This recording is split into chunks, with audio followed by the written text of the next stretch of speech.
Good morning, good afternoon, good evening. It is Bomba right here on your Boom Radio NG. Whoop, whoop, it is Friday. Friday. Okay, why did I do that?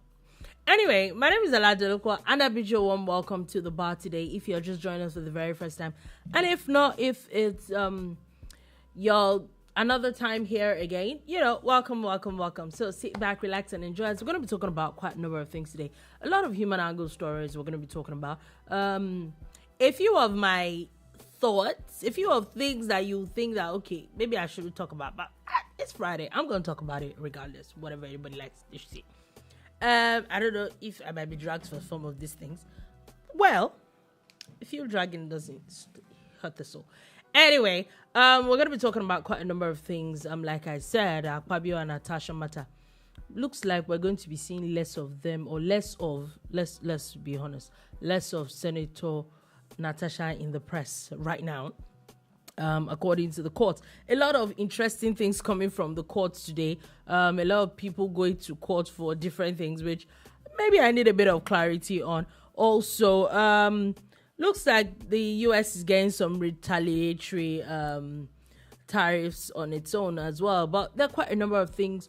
Oyo State is officially getting an Alaafin this weekend. Whoop, after like over 3 years. I think it's actually something to celebrate. But that and a lot of other things are stuff that we're going to be talking about today at the bar. So sit back, relax, and enjoy. But I'm not going to be alone at the bar today. It is with Shala Rogers. Good morning, good afternoon, good evening. Welcome to the Boom Bar on you. Which one's the camera that we're on now? Which one are you? This one. All right.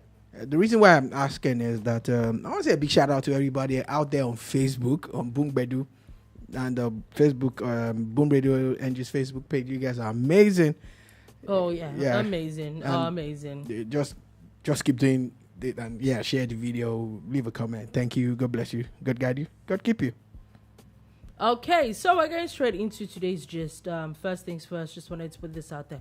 The Nigerian Senate is set to address the tax reform bills after Easter holidays. I know the Easter holidays is in a couple of weeks, or a couple of days actually. So they're saying that they are going to see what they're going to do and maybe possibly pass it when they get back.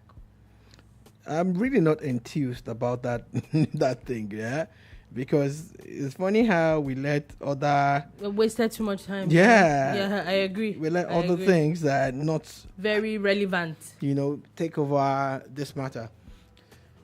Nigeria is going through a lot, and the fastest and easiest way for us to really come out of it, is to fix the economy. And one of the things you can do is this tax reform bill. Based on my opinion, I think it's something that will make life easier for a lot of Nigerians. But without the input of the Senate, it won't fly. The lower house that doesn't have as many or as much distractions like they do have already passed it. Yeah, and to think that there are more people, so you would expect that more people, it might be more difficult for them to pass this kind of bills, but they have already passed it, and that's weeks ago actually. The bulk of the pushback when the bill came in its original form was actually from the Senate.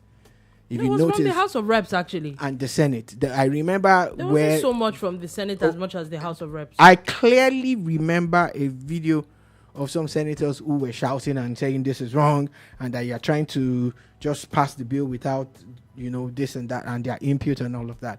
I remember very well. Maybe I missed out on the House of Rep one. So based on the information that I have, I know that the Senate was like, so now the House of Rep has done its bit. Here we are. Okay, so now we'll see what. So whatever tax reform bills is happening is not going to happen until maybe later in April, if I'm correct. I think Easter is, second or third week in April. So maybe like till the end of or might be pushed to May. We don't know what our Royal Highnesses in the Senate is going to do. But speaking about the Senate, actually, or would I say before we go to this, speaking about the Senate, but it's really more about the court. You know the case that Senator Natasha took to court? Yeah. Now, the judge has officially now given both of them a gag order and said that nobody is to entertain any form of interviews or media presence on this case, which on a normal day, that's what you're not supposed to do, right? However, one person has been jumping from one place to another. You know, it's straight up from the one person's the one person that is nameless at this second. It's straight up from this person's playbook. You know, she has the person has a pattern fashioned out, and it is obvious. Do a lot of media exposure, play to the gallery, but leave out, because even this funny court case does not address the real issue. No, it doesn't. And the real issue remains. It's not about even her suspension. The real issue is the fact that she said that she was sexually harassed. It's not molested that some people have bandied around. You know, there are several levels of sexual assault, harass, and molest. Abi? Yeah. But she said it's harassed. And the evidence that we've been hearing, the things that's come out of her mouth, has not shown anybody. Maybe she's keeping it for when she finally goes to court. I think yesterday, I saw she said that she was going to release evidence, which I'm guessing that's at what this we want. point, go to court with that evidence. Yeah, but she has not gone yet, you know. And again, she now went further to take the case completely. It's now even not just about the fact that she's sexually assaulted. It's more about they want to kill her. Murder, attempted murder, plans to eliminate her. These are very, very grievous and very, very weighty allegations and accusations. She even dared the Senate president to take her to court over the allegations that she made against him. So I was watching one of our people. There's a guy that was in an interview, and the guy said that any discussion that the Senate president has with anybody, with Yaya Bello, that they already hear it, that they already know. This guy was bold enough to say this on camera. Interesting. Yeah. So they're inferring that maybe they've planted some spy devices, or maybe there's a mole, and so whatever she says is true. And you really don't need to like Natasha to listen to the truth about the things that she's saying. But those things are not true until she brings out the evidence. So as it stands now, they are just allegations. And on the side of the Senate president, you know, he says that it's complete fabrication. Whatever it is that it's complete fabrication. However, like it was something I've always said here. You just said, bring out the evidence. All this drama back and forth. I'm sorry, even as a journalist, I think that even the interviews are getting tiring.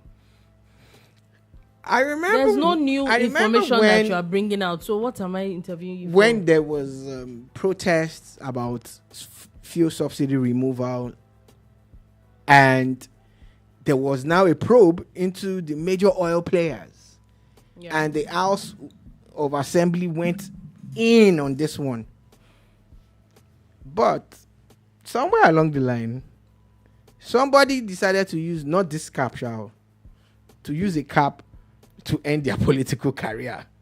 You know, there was a certain House member that went to Femi Otedola, had a meeting, and he was captured. Yeah. That's evidence. Even went to jail for it. That's evidence right there. Do you understand? The others have some evidence we've seen are some that people can they have wiggle room. You understand? But this particular one, I really hope that Natasha Akpoti has something. Yeah, very substantial evidence. Concrete. I'm tired. I'm tired of all this story. Because he held your hand. Squeezed your hand. Squeeze your hand suggestively. Women know how. I don't know. Then he referred to your waist. And I say it again. Nigerian artists in Yaya and all of them, they are saying your waist. You people can actually now be charged for sexual harassment. Like I'm just because exhausted. It's waste. This conversation, like literally, I'm just exhausted when I see. And then everybody's going on about how I see a few people going on about how INEC has done the right thing. I think people are making a mistake though. INEC did not withdraw it. It's not over. I think that people are counting their eggs before they hatch. It's actually not over. INEC is just saying that there's a shortfall of less than 20-something thousand addresses that they need to verify. And if these people get it, then they move to the next stage. Exactly. So let's on our part, I've seen interviews where she's like, INEC should have not even paid attention to the recall in the first place. And you know the funny thing why it's and I think it's a tad bit hypocritical on everybody. The president does something. Everybody runs back to constitution. What does the constitution say? Now it's on your own side, and then why should INEC not follow it through? If there's a provision in the constitution, same constitution that everybody bandies around, when it comes to subsidy, when it comes to emergency rule, when it comes to this, when it comes to that, everybody runs to the constitution. When it comes to elections, we all run to. So why, when it comes to recall, why should INEC throw the case out? I don't know. I don't know whatever it is that we're doing, but it doesn't make sense to me. There are quite a number of things I'm going to talk about today that probably does not make sense to me, but maybe it makes sense to a few people. Anyway, sticking to the courts, because there are quite a number of things that the courts are decided to do. There's some, especially Fridays, especially the Supreme Court. There are some Fridays that when the Supreme Court wants to break tables. The next table that the Supreme Court has broken now is Labour Party.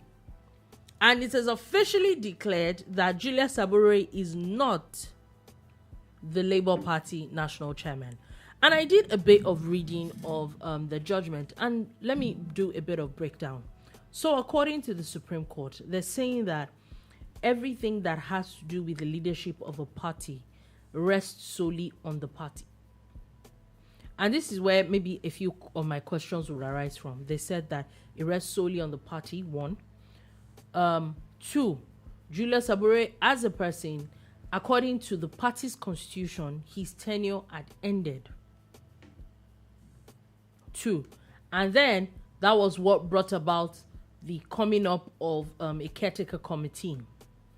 Now, for these reasons, they're saying that courts generally, from the High Court to the Appeal Court, and then now to Supreme Court, literally have no business dealing with party issues according to the Constitution.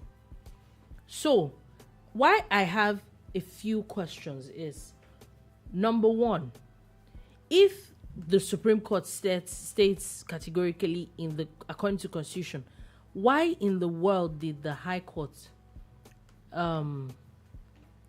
entertain such a case?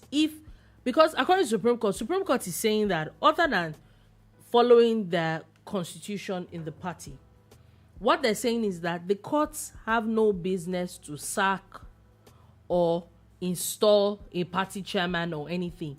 It has to do with their party. Let the party deal with their issues by themselves. So is it that these judges did not know what was supposed to obtain, and they should have thrown out the case from the get? That these cases, because according to what the Supreme Court is saying now, it's saying that these cases should not even come to court at all. Okay, what this actually means, let's take it from that angle, is that Abure is not in charge of Labour Party anymore. Yeah. But it does not mean that caretaker committee is in charge. Apparently, according to the Supreme Court, apparently they are. No, they're not. I'm not going to argue with the Supreme Court, because what was the locus, what was the legal standing they had to set up the caretaker committee? So according to what I read, the tenure of that set of people had finished. Yeah. And according to the constitution of the Labour Party, then the people in the party have the right to set up a caretaker committee before another Congress is done. Exactly. So the people now were who? The few people who got together to set up that, or the entire body of the party? So there's some form of disenfranchisement or disenfranchisation or whatever different thing, franchise that happened there. Was correct. Disenfranchisement. Yeah, I'm just playing actually. You know me. So what it is that Abure shouldn't have organized that Congress that he organized. Yeah. But he did that to perpetuate himself in power. However, I don't think that a group of people can just come. When they say the party, it should be the party. You get? Yeah. And there were a large chunk of people in Labour Party who were not involved with that thing that they set up. No, I think I get your point. And I think that And that is grounds for litigation maybe again. that is what the Supreme Court is saying, that if you have issues, sort your issues out, don't come to court. I think that's one issue that they are saying now, that if Labour Party or whatever party has an issue, sort your issues out within yourselves. These cases should not come to court at all. My suggestion, it is time that INEC did its job.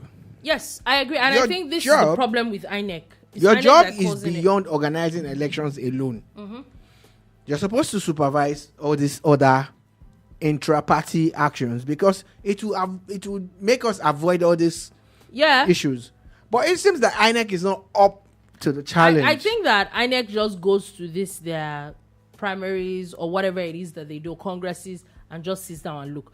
Because, a lot of cases, like, even when it comes to primaries, this person did not have name, their name was not the list, or this particular kind of, what do they call them now? Delegates are not, all those kind of regular fights that, and you hear that INEC keeps announcing, when they announce that, the people should submit the name of their parties, they should submit the register of their parties and all that. What do you do with all those registers if when you get to these places, we are supposed to look through? You don't, and then people now end up going to court. And I agree with you, INEC is the one that is causing all this drama. Please, when is somebody going to sue INEC? Yeah, they need to get them to do their job. And that's why, take Edo State, for instance. At least 3 or 4 parties in Edo State had parallel congresses and all sorts of things. How do we get good governance when we cannot even organize primary elections? I think INEC should be able to say, okay, this thing is, you are not even doing this thing well. We're not this primaries is not holding today. Again, the House of Assembly, the Senate, and the House of Reps, the Red and Green Chamber, don't you have committees that supervise INEC? Can they hold them accountable? Make them really do their job. Because guess what? If INEC does its job, half of these problems are solved. Yeah. You don't have a right to say you had a Congress if INEC is not involved. You don't have a right to have a Congress if your membership is not recognized and domiciled with them. There's so many things that are wrong.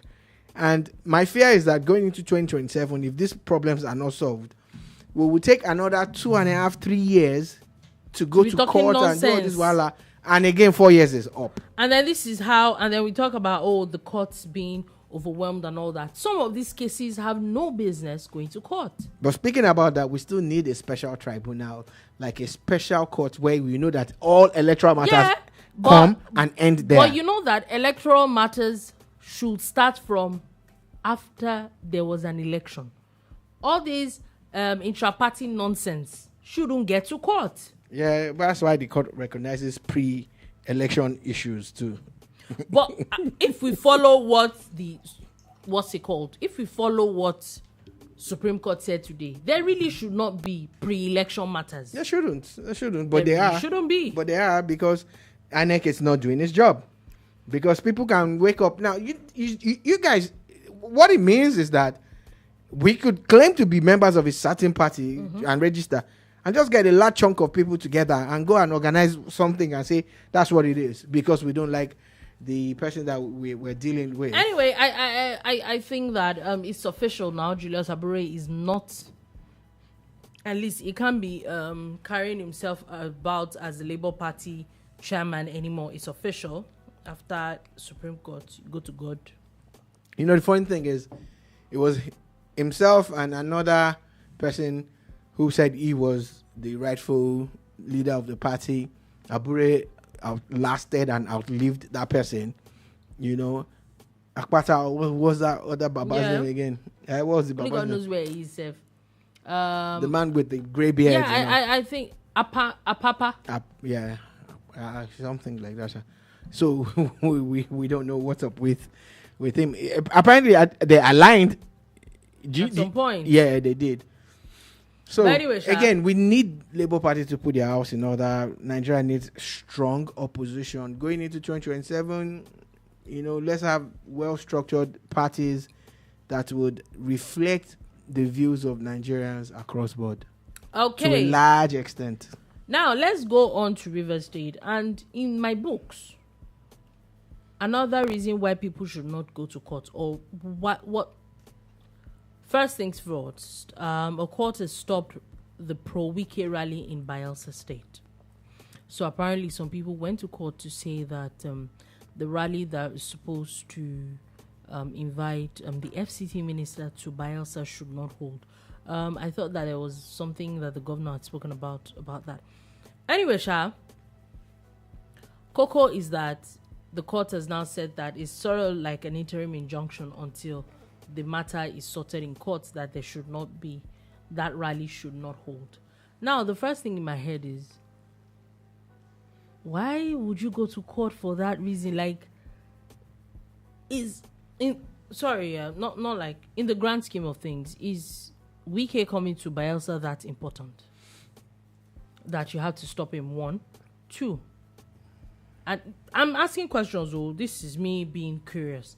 2, is there something else that Mr. Nyesom Wike wants to collect from going to this Bayelsa? Is there something else to it? If there's nothing else to it, shouldn't he have just announced that, okay, I'm not coming to your state? You're not even from Bayelsa State.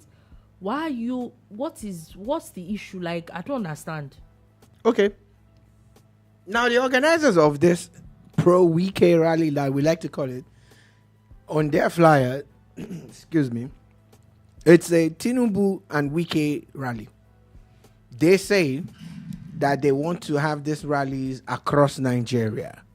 They say it has nothing to do with elections. It's just them basically, you know, drumming up support for the successes and the policies and the, you know, the government of Tinubu and, of course, some of the people who work with him. That's what they claim. I saw the guy, one of the organizers on TV, talking about it. So according to them, you know, it's got nothing to do with what's happening in Rivers State.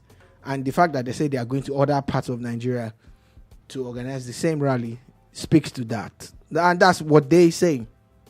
Now, to answer Dolupo's question, if I'm not mixing things up, you're asking if Wike is that important. So everything that you see happening there has ramifications for 2027. The game started early this time. Everything you see there has to do with the fight for the control of the PDP structure in the South, in the Niger Delta. Okay. So there's a new voice emerging, and that's the governor of Bayelsa, who will be leaving in 2027. You know, he used to be in House of Reps, then in the Senate. Now he's a governor. So he's very experienced. And a Wike, who is no longer a governor, but he also went through, you know, the political and the government structure from local government to minister to governor and minister again. Do you understand? So this is some kind of invisible war Diri is now like the main guy to go to for a large chunk of people who don't like Nyesom Wike. And PDP in the South. It's the PDP thing. But Wike in his own self makes you understand that he has a structure that traverses the whole of Nigeria. But especially in the South, he's not about to let go. Whether he's governor or not, I get it, but why does he come in? Exactly. So what it is that the more exposures he gets, the more powerful he becomes. And it's a game, and they're not going to let it happen. So that's why they're saying that. Now, that's from the political angle. For me, from the security angle, I think that everybody involved in the Rivers State political crisis needs to stop going out. For me, I believe that Minister Nyesom Wike should concentrate on his assignment in Abuja. I'm not saying he shouldn't do his political things in the South, because I know that the people who made him minister, they need him still. And of course, he also wants to be in charge. But the 6 months of this state of emergency was supposed to also calm frayed nerves, was supposed to, put everything in check. I don't think anything is getting calm at this point. But no, everybody is still talking, and accusations and counter accusations. They said somebody offered somebody 5 billion to remove governor.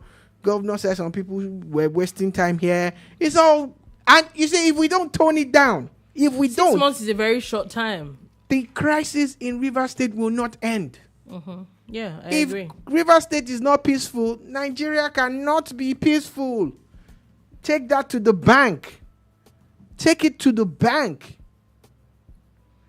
There's just so much drama. There's the Ijaw Youth's leader, one of the leaders, that was saying, look, let us stop making this thing look like Ikwere versus Ijaw.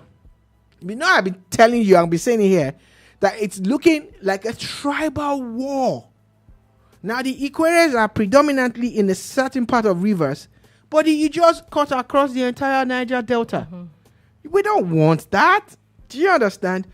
Then, of course, all the installations there and the entire oil and gas system could actually be affected. And, of course, Nigeria's projections down the drain. Please, honestly, for the president of Nigeria, Bola Tinubu, I assume that he's done a bit, but I think he has not done enough. It is time for us to drop politics on this Rivers matter and actually sit down, listen to all the bodies that are involved, and look for a middle ground somewhere. Yeah, and like I said, Dolupo, 6 months is a short time. Dolupo, I am afraid. With the way things are going. What I see is, if this thing is not sorted, it probably will go on another 6 months. That's not it. You are looking at the academic angle where, based on the Constitution, people will not listen to the Constitution at some point. Anyway, we'll see what will happen. However, before we leave all that matter, apparently another court has also now stopped the suspended governor's chief of staff, who used to be a factional speaker in the House of Assembly in Rivers State. Edison, he went to court, and the court has now restrained the police and the DSS from arresting him. And when I see some of these things, the first thing that comes to my head is, if you have nothing to hide, why are you going to court to stop the police from? In fact, according to the judgment, because the police, the DSS, I think they were all involved, they were all defendants in this matter, and they did not show up in court. They didn't show up. So the court has asked that they should not invite him until they're done. There's a whole conversation about the case and all that. And I'm like, okay, now, somebody thinks that they want to invite me to police station. Not like I want to go, but man, no, I'm not doing anything. What do you want to do? Jonathan, like, they invite people to police station and then they have a conversation and people are, let's go. It's anytime I see this kind of thing, it sounds like you're afraid of getting arrested for something you did. Okay. Yeah, go ahead. So in Rivers State, we need to study how they use the judiciary. We need to study how... I think there's like an entire movement in Rivers State where their lawyers or the people who get the lawyers have one system that they've crafted. Maybe the judges need to be throwing these cases out more often. Why am I saying this? It's the same Rivers State that the former governor got a perpetual injunction that you cannot touch him. I think it's been vacated now. Yes, it has been. A few days ago, just as the state of emergency hit all of us, one of the top players in this game, a strong supporter of the governor of Rivers State, I think is a local government chairman or something. One guy, very vocal. The day that they said they were going to shut down the place, it was in a video where he was shouting that they were bringing down the gate and all of that. Very popular guy. He also says he has a court judgment that they can't arrest him, that they have to go and vacate the order first before they can arrest him. This is the third person that I'm hearing from in Rivers State. Funny enough, I have never ever heard of any other politician in any other part of Nigeria where they go to get injunctions to not be arrested. Like, the only thing that shows is you're guilty of something. That's the only thing it portrays. And I think that part of, I don't know, whatever it is that the NJC can do about it and all that, but I think that maybe it's time to call some judges to order, because maybe you feel that you can go to court, and there are some cases that the minute it gets to a judge, the judge should throw it out. A big shout out to my people in Canada. Thanks for listening and tuning in. And again, if you want to be a part of it via the phone, via WhatsApp, you can call us on +234 916 163 7661. She will say it better now. Oh God, you are a confusing fellow. Thank you. 234 You're welcome. 9161 7661. That's it. She's welcome. So that's the number. And again, still on the matter of shout outs, happy birthday to Pastor Ime James. Oh, today is his birthday. I was going to say that all this Labour Party matter. How come we've not even seen him? Maybe you should give us what are the feelers from the inside. The reason why I don't even want to speak to someone like Pastor Ime James is that he's probably going to be offering you communion wine and wafers. We don't want that. We don't want that at the back. We want real wine. And again, happy birthday to Citizen Jones. Oh, really? They share the same birthday. Oh, wow. Isn't it strange? And they're from the same neck of woods. Oh, wow. Very, very cerebral human beings. That is beautiful. And they're both happy birthday, sirs. Happy birthday, sirs, from the Bomba. And now let's move on from that, and let's move on to another conversation. First, just this one I had to put it. Mining marshals. Remember the mining marshals that the Minister of Mines had inaugurated a while ago. So they had shut down illegal mining sites in Nasarawa State and arrested 3 foreigners. Yeah, the foreigners, specifically Chinese. Yeah. Again, it's funny how people make their way into this country solely to come and to come and be criminals. Yeah, basically. Nigeria's porous borders are working against her, and there's a whole lot of work. So kudos to the people who came up with the concept of the mining marshals, and I'm sure there's more. There are more people out there doing all these bad things. Look at how some people can just come into Nigeria and take our resources out. And there's not one kobo coming to the country or the people who live in that neighborhood. You people don't have brains. Don't worry, you continue to get caught. Anyway, so another conversation that I wanted to talk about. So quite a few controversial conversations that I said I was going to talk about. So I think we'll start. First things first. Nigerian artist Skills. His hit single of 10 years ago apparently seems to be going viral all of a sudden on TikTok. I think it was last week when we were talking about TikTok. Mm-hmm. And I was saying here that TikTok is a powerful app. Respect TikTok. I don't know the spirit that moves them, but it's a different world. It's a different TikTok world. is like Facebook mixed with small Instagram. Yeah, it's Facebook. It's more Facebook mixed with small Instagram. And plenty Twitter. Then throw in a little bit of madness. And then poof, that's TikTok. So oh, okay. So Ademola says court gag order. Oh yeah. They're not. They're not allowed to talk about. He said Iro. Yeah. Yeah. They're not allowed to have. Apparently, it was the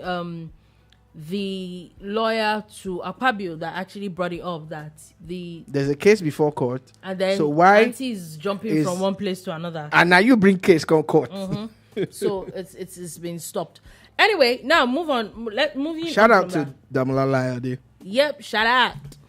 Now there are quite a number. So of TikTok things. has blown scales. Yes, again. TikTok can blow anybody, and that's why I've seen some of my age mates and even people older than me, people in their 50s, and they're all on TikTok now. They are dancing. I was like, are you sure I won't go back to this TikTok like this? No, you would not. No, you would not. In my pay boom radio. No, you would not. Thanks. I'm already dancing on Instagram anyway. Leave it there.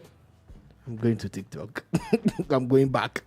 Anyway, moving on to my controversial conversations that I had said I was going to have today. Mm-hmm. First things first. Remember the daddy that was trending a few weeks ago about his wife sleeping with a couple of people? Yeah, that's the Ijoba Lambe guy. Lande. Is it Lande? Yeah, Lande. Oh, it's Lande. Okay. They call him Lande. Why did I say Lambe? Ijoba anyway, Lande. Honestly, until that gist came out, I never heard about him, never seen his picture anywhere and all that. A lot of people say, oh, that is actually kind of a popular Yoruba skit maker. Didn't know him, but you never can. I think we have a few things in common.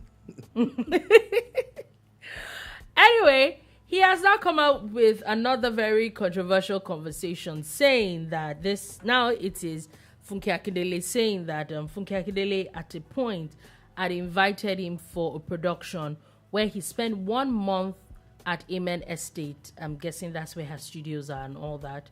And when he was leaving, he was paid 90,000 naira. Okay. And now this is a conversation that I feel that it brings up a few things, and this is maybe from his side and also from her side. First things first. I watched that video where he was going on about how because it was Funke Akindele at first, maybe because she's popular, so he did not ask about how much he was going to get paid from the get. However, he also felt like he was taken advantage of. And a few people have had conversations that, okay, but you were eating and drinking and you were sleeping and you were fine. For a whole month, you didn't have to spend your money. But also, we know that 90,000 naira for a whole month for a production is... What does he do exactly? Is he a camera person? Is he a director? I think he's he was supposed to act or something. Are you sure this guy acts though? I don't know. Never seen him in front of the camera. How many Nigerian stuff do you watch? Is that what we should be discussing here? I'm just saying, you are not the person that should come up with I don't that. watch Nollywood. No, you don't. No, you do not. No, you do not. I watch Nollywood. No, you don't. How many have you watched? 7 Doors. I watched 7 Doors. Oh, you finally watched it. I watched 7 Doors. I stayed up all night and I watched really? 7 Doors. I'm shocked. I watched 7 Doors. You actually did. I did. Why are you saying this kind of things? I watched 7 Doors. If I open my Netflix now and I pick out 5 Nollywood movies, that's not why we're here. That came out in 2024. Let's stay focused. How many of them would you have watched other than 7 Doors? The other epic ones, I watched them. Which one? This guy, the one he did, the Abeokuta one. Which Abeokuta? The one that Mr. Macaroni was in. I don't know what you're talking about. There was an epic movie. Okay, the Lisha B movie. I saw it. Did you watch the second part? No. I saw Lisha B. Did you watch the second part? No. You didn't. My friend, that's 2. Yeah. Remaining 3. What are you saying? Yeah, right. Let's get back. Anyway, on the matter. like I said, you are not the judge for what is on Nollywood or not. You are not. Definitely not. Anyway, back to my conversation. So he goes on and is complaining about saying that a lot of these celebrities just take advantage of these up and coming people. You see this guy here? He ended up his video by saying in a part of the video he said, "Don't get swayed by people's their persona or your perceived knowledge of them. That they are not gods.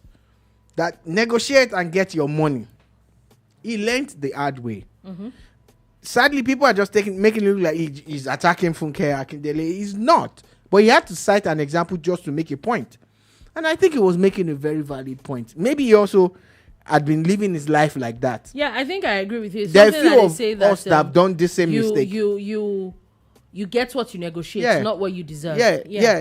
In business, you do not get what you deserve. You get what you negotiate. It's standard, So there he is now saying it, but because Funke is a very popular person, everybody's like, why is he attacking her? He's not attacking her.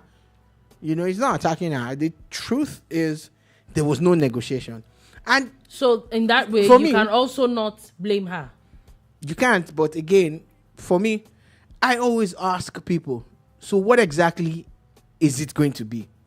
They're like, I know it's you. I said, I know it's me. But what do we do? There has to be some form of an agreement. How many times have I walked past or parked to stop a fight between a bike man and a rider? I mean, the bike rider and a passenger. At least 3 or 4 times. And you know what usually causes it? Money now. They did not agree. They did not. You just, like a scenario where if this person takes me from this place to this place, it's supposed to be 100 naira. You don't know if they have increased it to 200. You don't know that maybe in the evening it's 500. You don't even know. You're in Lagos, you should. And you've been there once or twice and you paid 200 or 100 naira. You now get there, the guy now didn't say anything because where are you going? It takes you there. So I've seen it happen. All of this is down to negotiation. All of this is down to agreement is agreement. Mm-hmm. So, the guy, did you negotiate? No, you did not. You did not. But again, sister auntie, you done made a whole lot.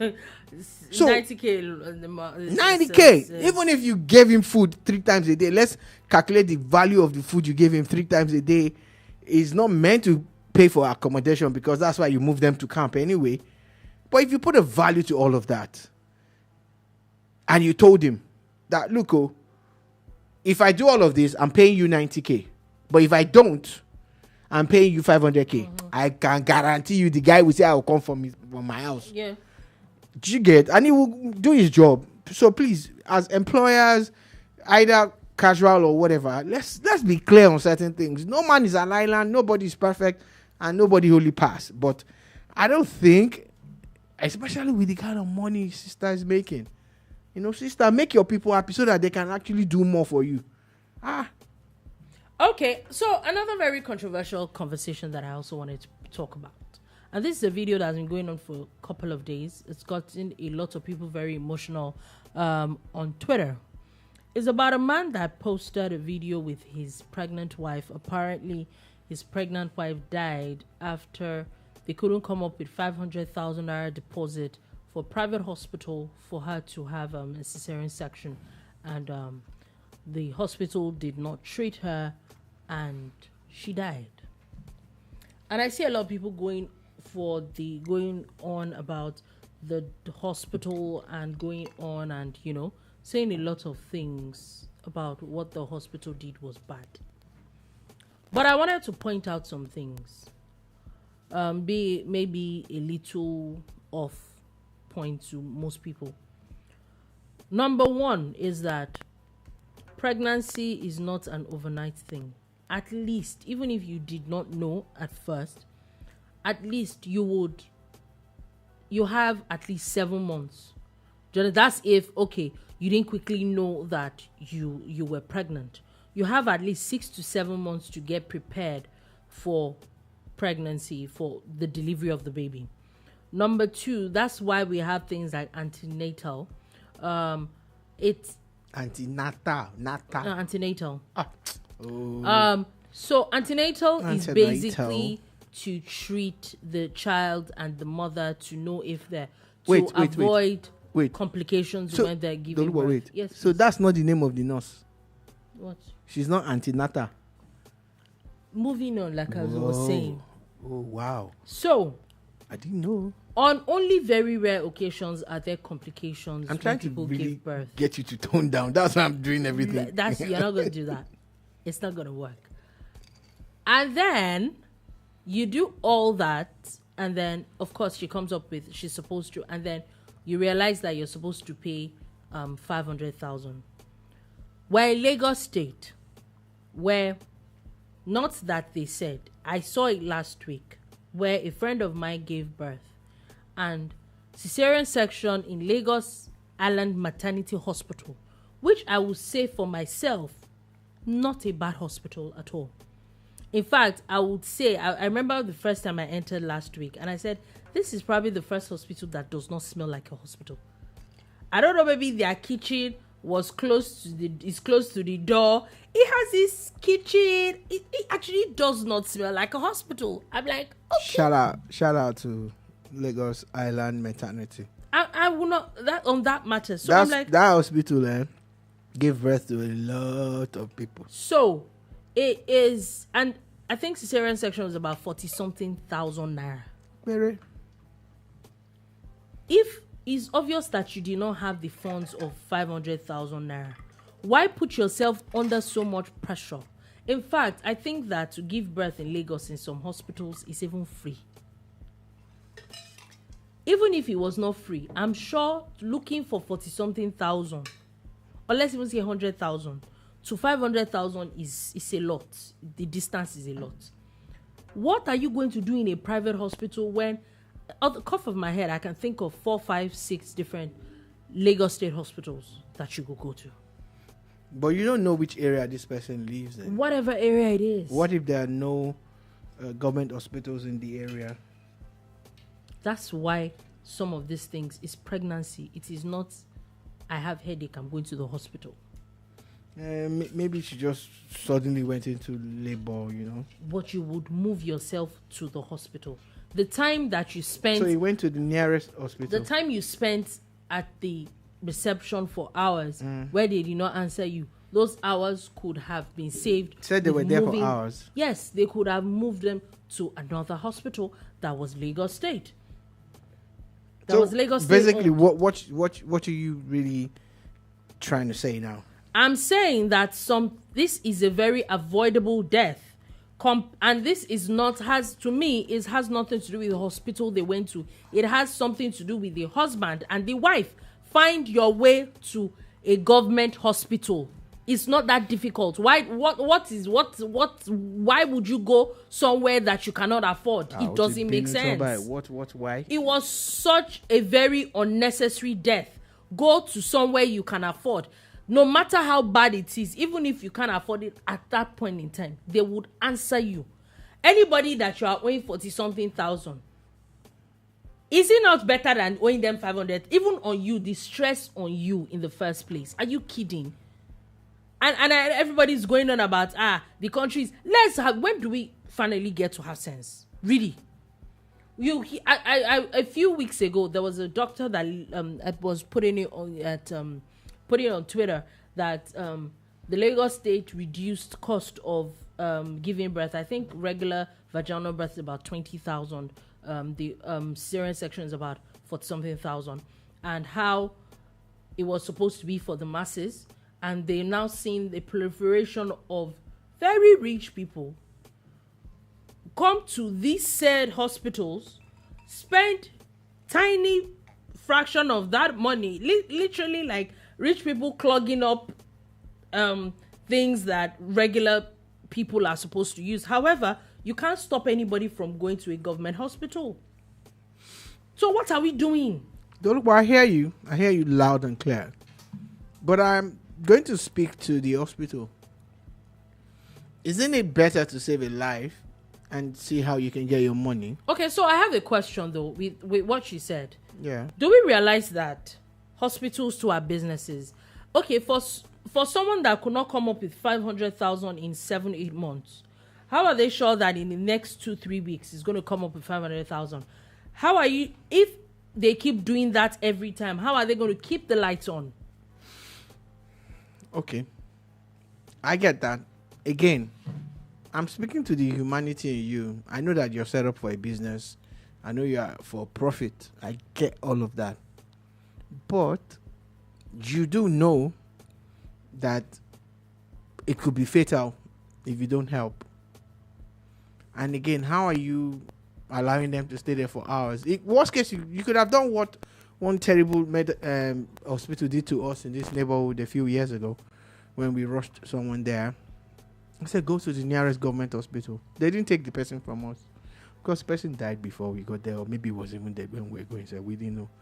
Bottom line is that maybe you could have referred them to the nearest government establishment, medical establishment, instead of allowing them have someone die on your premises. I'm just saying that I'm not a doctor, but it would be hard for me, very, very difficult, to know that there's someone that requires a little bit of medical attention or a lot, and I'm going to say because they've not paid me, I can't help them. You know, it's a sad story, but I'm just saying that where is our humanity? I get your point. That's the only angle I'm going to I'm just saying that, especially when it is your own life that is on the line here. Notice one thing. I'm not arguing with everything you said because it's very sensible. If you remove sentiment, when your life is on the line, you look for. But I'm saying, solution. I'm speaking to the human in the owners of that hospital or the people on duty that day. You could have saved a life. You could have.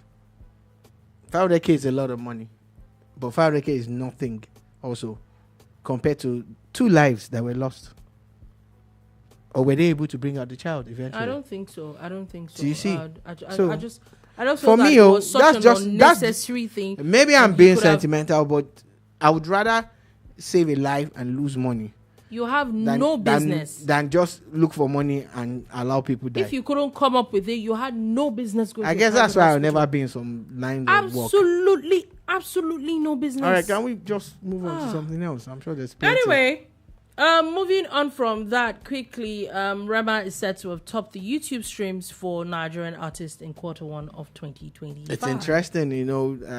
Rema is just going to be doing those big numbers because he really knows how to drop the hits and all of that. I know he's working on another one already. You know, I was thinking that maybe a Shali Poppy, you know, because of his Lahore and the way that song is really tearing up. But hey, shout out to Rema, man. Anyway, also moving on the way to Oyo State. Before she goes to Oyo, a big shout out to the people who dropped music this week. It's New Music Friday. Sadly, it's not on our list, but I'm going to shout out Cubana Chief Priest. Oh, never been a singer, never been an artist, and the guy dropped a good song.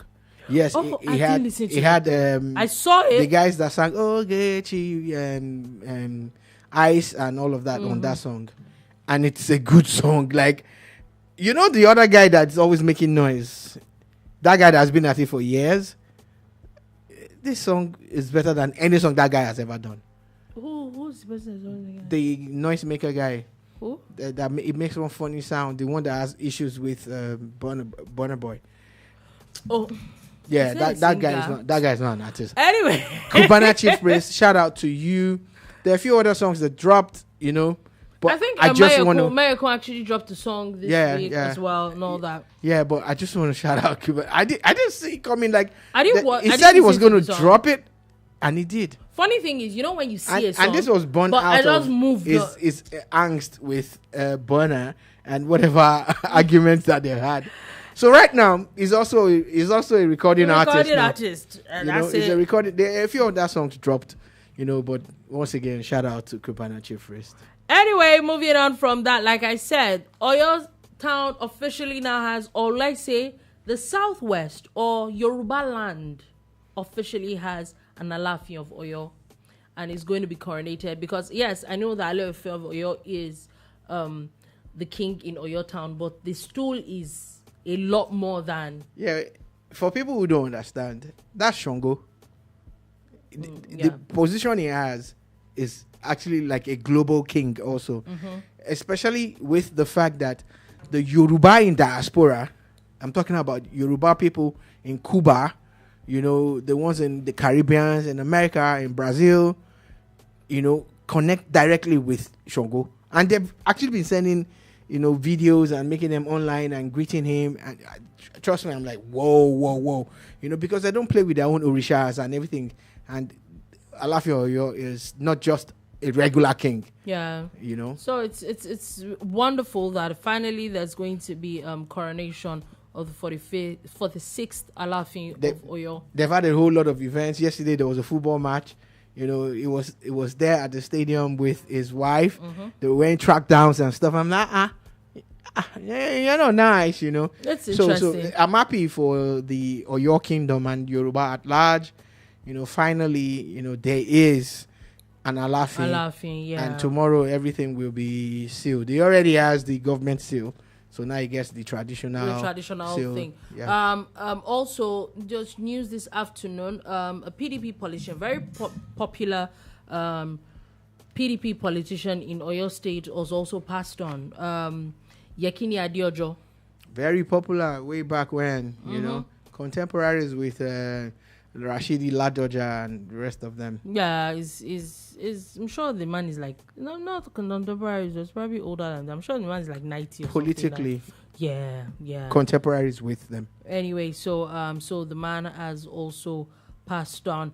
Now, also nice news as 2 Nigerian referees have now been picked for the 2025 Under-20 AFCON. It's getting better. For many years, no Nigerian referee gets invited to anything outside Nigeria.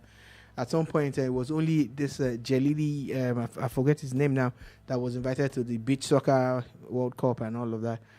But shout out to Nigerian referees. I hope this will be the beginning of more.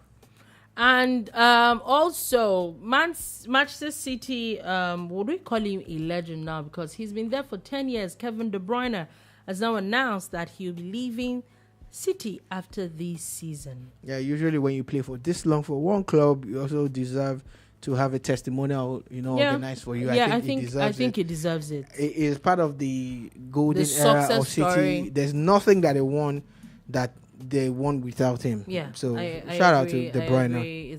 It probably will be going to America or Saudi Arabia. Yes, at least after spending all that kind of time, the least you can do is make some mad money before you retire.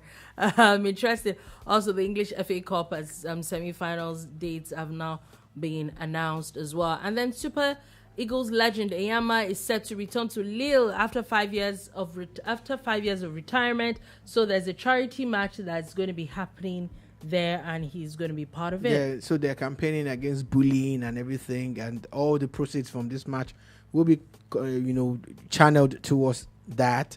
The funny thing is, he didn't leave Lille in a good way. There was some acrimony and everything, so I'm happy that he's moved past that and is able to go there for a charitable cause. Okay, now on that note, that is all we have to take today on The Bar. Thank you for listening. Thank you for watching. We'll be back again on Monday with another wonderful edition of The Boom Bar. Do have a beautiful, beautiful day ahead. Peace.